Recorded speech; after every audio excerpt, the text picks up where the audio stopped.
Bilip kör.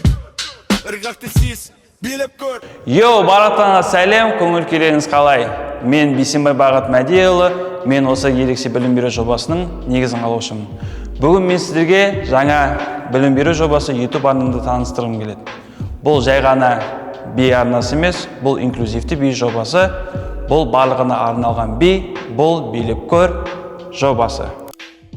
Бұл жобаны мен не үшін бастадым? Себебі мен ең маңызды бір нәрсені түсіндім. Кейбір балалар музыканы естімеуі мүмкін, бірақ олар көреді, олар сезінеді, олар би қимылдарын түсінеді. Кейбір ауыл аймақта тұратын балаларға мен заманауи би бағытында биді үйреткім келеді. Ендеше достар, біз сабағымызды бастаймыз. Біздің жобамыздың ең ерекшелігі біз түстерге бөліп билейміз. Бізде денеміз 4 түске бөлінеді. Бірінші бізде көк түс.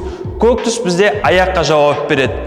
Біз көк түсте аяқпен біз оңға, солға, алға немесе артқа қозғаламыз. Екінші бізде жасыл түс. Жасыл түс бізде қолға жауап береді. Біз қолымызбен оңға, солға, жоғарға немесе төмен қозғай аламыз. Үшінші бізде басқа жауап береді. Бізде ол сары түс. Сары түсті біз оңға, солға, төменге, жоғарға қозғай аламыз. Төртінші бізде кеуде түсіміз, ол қызыл түс. Біз кеудемізді оңға, солға, алға, ішке айналдыра аламыз, қайтадан айналдыра аламыз. Түстермен таныс болсаңыздар, ендеше біз осы түстер арқылы билейтін боламыз. Бұл өте күрделі қиын емес, жай ғана әр түс жанған кезде біз соған ритмға сай аяғымызды немесе қолымызды қойып билейтін боламыз.